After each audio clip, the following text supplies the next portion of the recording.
Здравейте! Реших да ви покажа как напоследък си правя летния грим, да изглежда супер бронзи, свеж и в същото време накрая красив. Затова останете до края, ще ви покажа различни продукти, които може да комбинирате и се надявам да ви бъде интересно. Нека да махнем очилата и да преминем натам. Махнах очилата и първа стъпка всъщност ми е скинкера. Напоследък много харесвам тези падове на Medicube. Това е корейски бранд за бяла козметика. Представляват това. Имат капаче и малка щипчица, с която всъщност си вадите падовете. Аз използвам по един или два, зависи. В случая мисля да почистя лицето само с едно падче. Наистина хидратират, почистват, по принцип трябва да го правите на чисто лице, но ако има нещо пропуснато, тези падове улавят всичко. Много са приятни, освежават, имат много лек, приятен аромат и наистина съм доволна. Определено бих ги закупила наново. Продължавам натам с кремчето на Skin 1004, като нанасям наистина много малко от него, защото така или иначе ще използвам фондютен, който е хидратиращ, или BB крема на Миша, ще видите малко по-натам в видеото.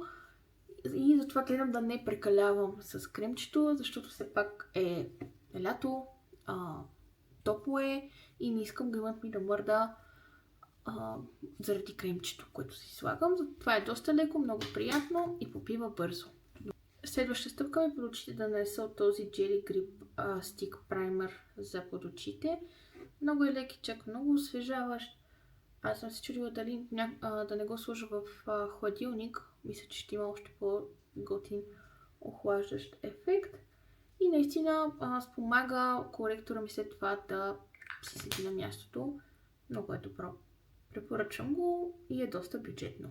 Нанасям от ето този балсам за устни на Enel Beauty. В случаят моят вкус е коконат. Много приятен балсам. Хидратира и винаги го използвам преди да започна да се кремирам, за да са хидратирани добре устните преди моливите и червилата. Това лято използвам най-много тези два продукта за лице. Лилавата миша с SPF 50+, това е разликата от червената. Червената е с 42 и този Viral фондютен на Essence Silky Blur. Наистина много готин фондютен. В случая днес си мисля да използвам мишата, така че стартираме с нея. Директно си нанасям върху лицето, като колкото и да сложа, после минавам с четка, да ви покажа и коя всъщност. Използвам го сега, защото съм с лек ден на лицето и ми пасва идеално. Много лек, много наистина хидратиращ кожата, много съм доволна. И го нанасям с тази четка на Real Techniques номер 260, казва се Bubble Blending Brush. Не знам дали ще фокусира достатъчно, за да го видите. Нищо не се вижда. Ето Bubble Blending Brush 260, като толкова ми е удобна. По принцип, мисля, че се използва за body highlighter, body bronzant. На мен ми е супер бързо сутрин, когато бързам, да нанасям с нея всичко по лицето. Много е удобна. Доста добре си мачвам. Много ми допада.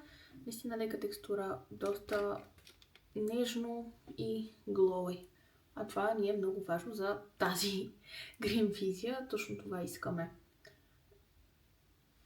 Продължаваме нататък, като следващата ми стъпка всъщност е течният контур.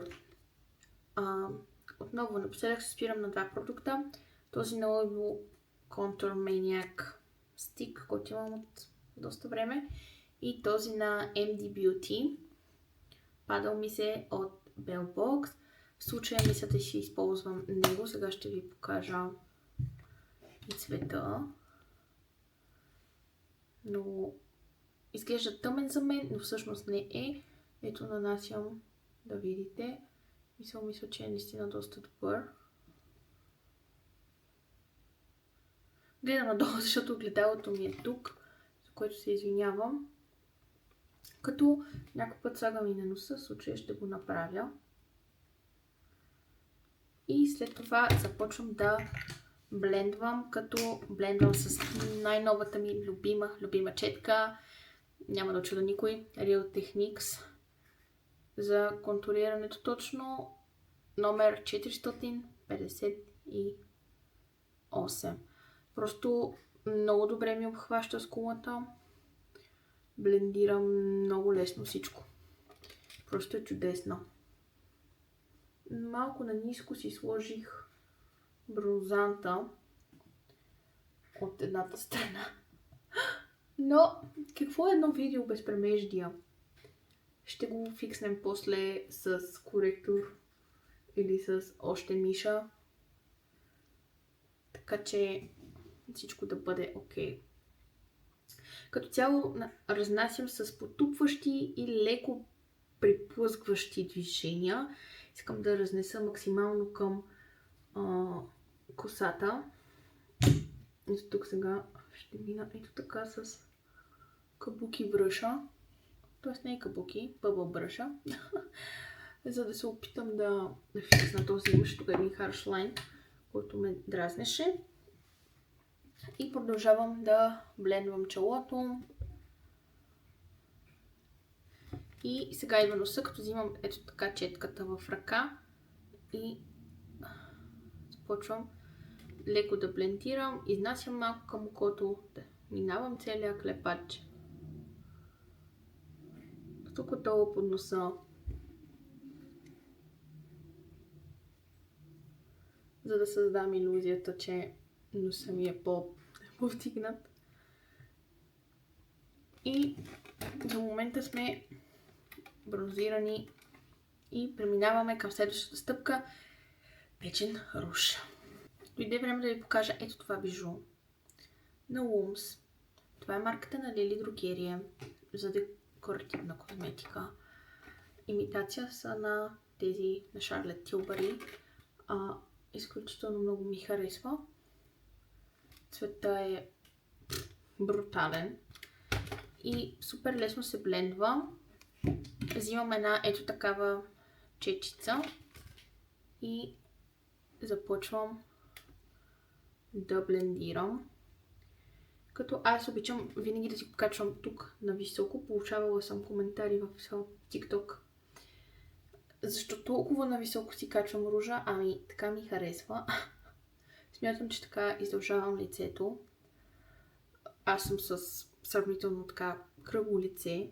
И за мен е много важно да не го сложа тук, точно на центъра на бузите, защото ще създам илюзия за още по-кръгло лице. А аз точно това не искам да се случва. Вижте колко добре се блендна всичко. Наистина много приятен руж. Като винаги два пръста от носа слагам ружа. Ето, виждате ли? Два пръста и нанасям ружа. Ето така. За да знам, че не идвам много към носа и много централно в лицето с него. Дойде момента и на пудрата, като ще използвам тази пудра на Revolution, която е без цвят. И тези две четки. Това е Real Techniques Setting Brush в номер 402.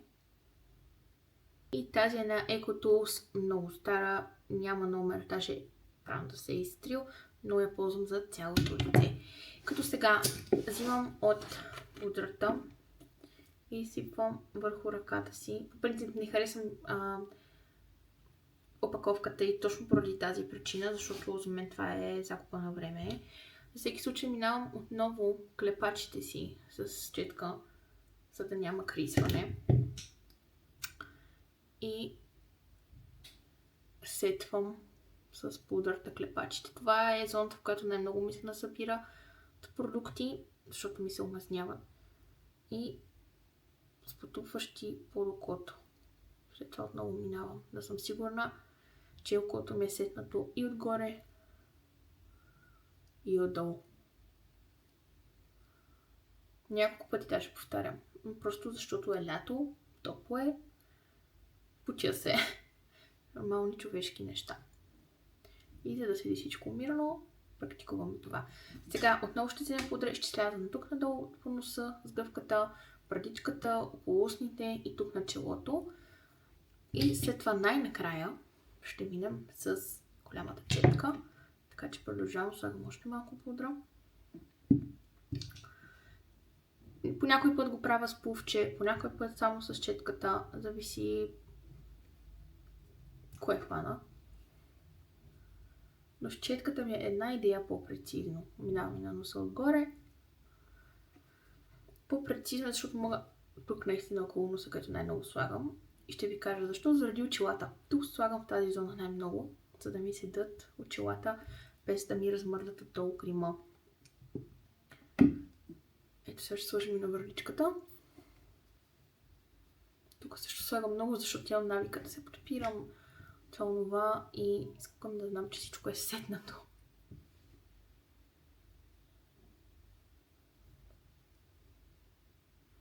Така. Сега да обирам с голямата четка това от ръката ми и тук отдолу сетвам и на врата надолу и малко и добавям, защото наистина не ми стига. Искам навсякъде да ми е сетнато. И сега съм готова с пудрата, преминавам към бронзанта. С голяма пухкава четка ще нанеса този бронзант от серията Glow, казва се All Over Glow на Наташа Денона, Face and Body Shimmer in Powder. Значи уникален продукт. Сега да ви покажа, аз съм го чупила и съм си го преправила сама, затова има малко странен вид, но има страхотни бляскави частици, които толкова добре застават на самото лице. Просто е много добър. Аз не очаквах, че толкова ще ми хареса.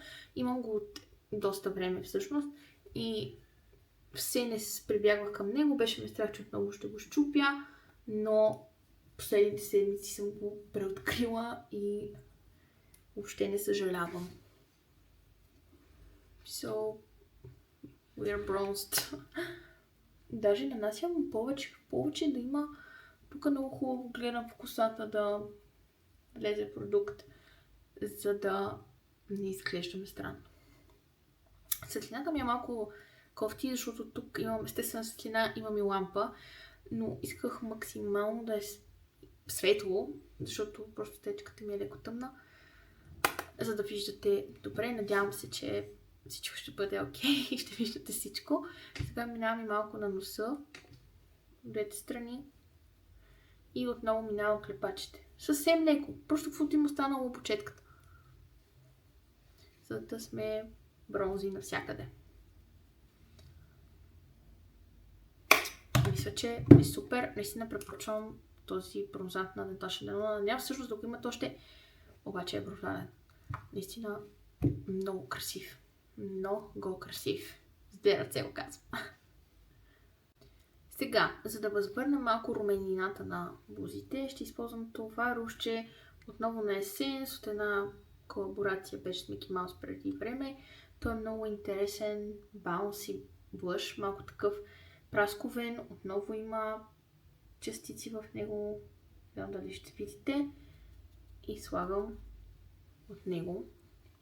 Отново високо. Аз си обичам високото.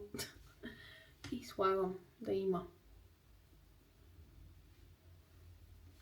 Но мисля, че камерата не го хваща много добре. От светлината е всичко.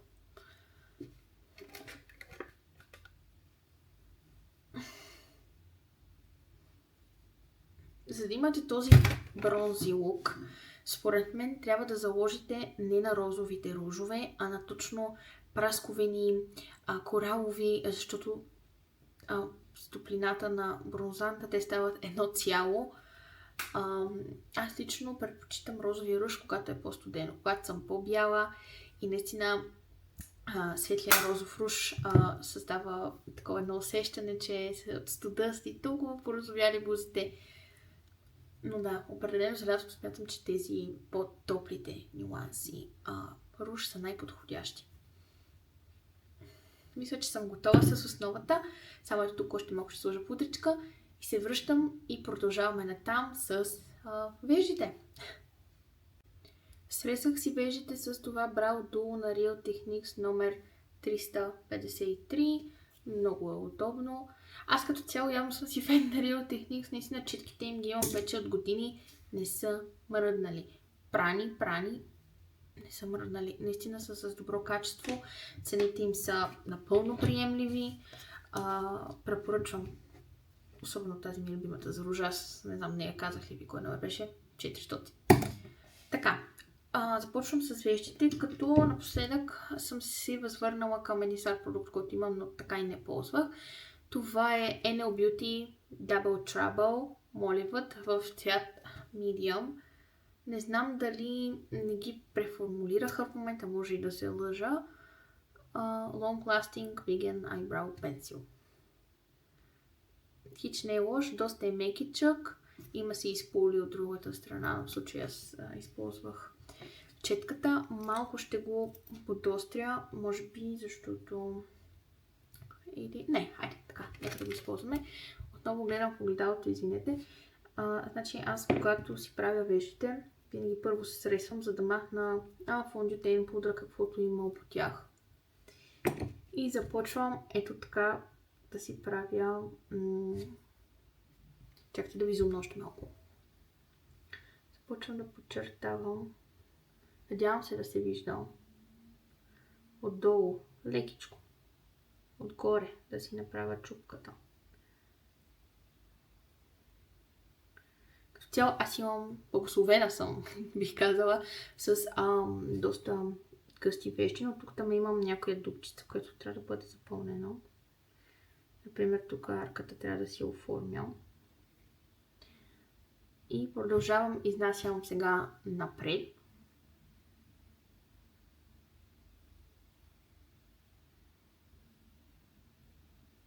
И леко тук в началото. Виждате ли? Има си разлика. Просто я правя как да кажа, по-правоъгълна. И където имам повече продукт, както сега се случи тук, минавам с полито. Блендва се всичко. Проблема е разрешен. Само е тук имам още маничко. И сме чудесни. Като цяло смятам, че оформянето на вежите е една от най-ключовите стъпки във всеки грим, който правите.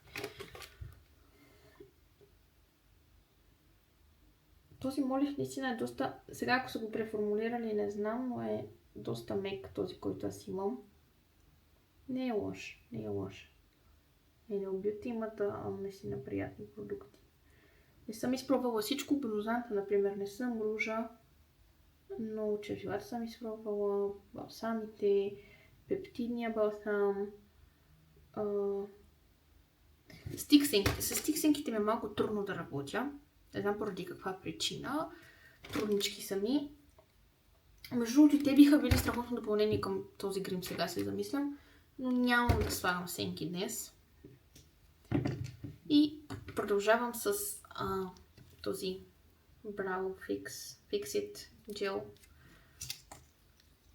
на Essence. Той е доста течен, не ми е любим, но върши работа. Минавам само ето така много набързо, защото пак казвам течен е и малко така по-трудно засъхва. Но засъхва де. Бюджетен е, за парите си е супер. Но ако искате нещо да държи, особено моите дебели вежди, само ги леко фиксира горе, не ги държи цял ден. Ако направя леко така, са се разместили веднага, просто защото не е моята консистенция за моите вежди. Така, след като вече гримът е почти готов, следващата стъпка, която аз правя, е спрей. или този Fixing Setting Spray, Fix and Mist Setting Spray на Aura с папая. Това сигурно ми е 5-6 опаковка, не знам, много приятен мист, освежава, държи, което е най-важното. А това е тежката артилерия, L'Oreal Infallible Setting Mist. Това, знаете, няма какво да ви обяснявам, бетон, лак за лице, не за коса, за лице. Много, когато е много горещо, разбирайте 35+, слагам от него в тази зона, която ви казах, че са ми очилата, тук около носа и скулите, защото имам доста големи очила и ми се допират до кожата. Но в случая, за да мелтна сега всичко, ще използвам Aura папаята. Но има много приятен мирис, между другото. Има много приятен мист, не знам дали ще се види. Много приятен мист и минавам цялото лице няколко пъти. Направо бузата ми да стане мокра. Това е много важно според мен, защото така знаеш, че имаш навсякъде сетинг спрей. Централно, ясно, ляво, навсякъде. И това е. Чакаме да се сетнем. Някой път правя и комбинация между двете, но в случая не ми трябва днес, не е чак толкова горещо. Така, извън камера си сложих този молив на MAC. Тъмно кафяво с златни частици. Страхотно седи. Не знам дали виждате разлика в очите ми. Без спирала съм. Но изключително много ми харесва. Много лесно се нанася. MAC топ молив. Други моливи не съм ползвала от тях. Само този цвят, но наистина съм много очарована. Миглите ми са извити и искам да ви покажа тази спирала на Essence, която се казва Lash Without Limits. Without Limits в цвят браун. Имам я от доста време. Сега я започнах да я използвам, преоткрих я. Наистина е доста добра. Извила съм си миглите. И наистина само с един слой прави чудеса.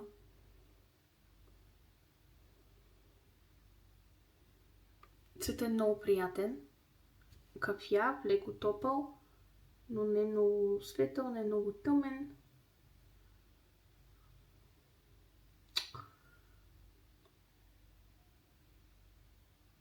Аз съм наистина очарована. В смисъл, вау! Вау! Браво, Essence. Love that.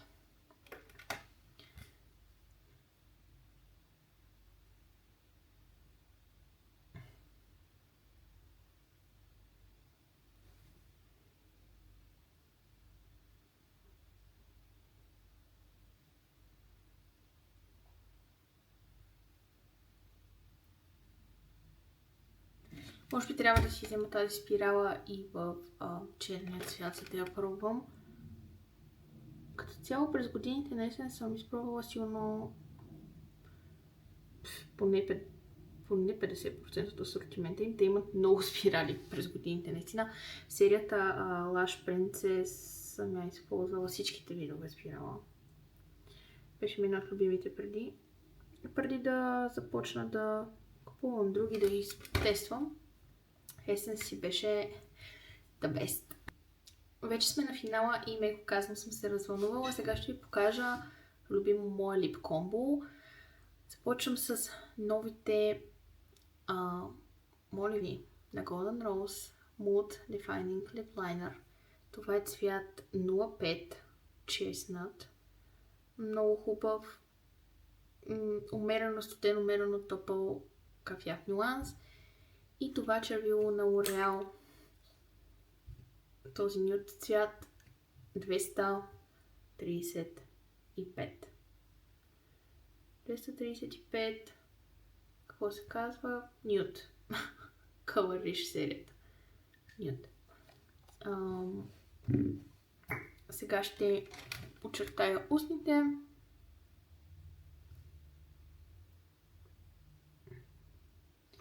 Молива е изключително мек. мек, но не, как да кажа, не събираш се в фините линии. Имам моливи, които много харесвам като цвят, но когато видя, че ми се насъбира в, нали знаете, тези най-фините мънички линии на устните, никакъв шанс да го... О, не! Щупи се! Защо? Много натиснах. Случва се, де. Не правете същата грешка като мен, не натискайте много. А сега като сложа и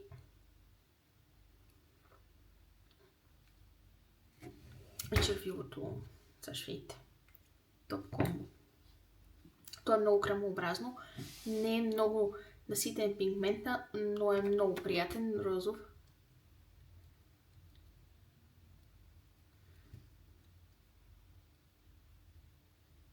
Винаги минавам и върху самия молив, не само в центъра.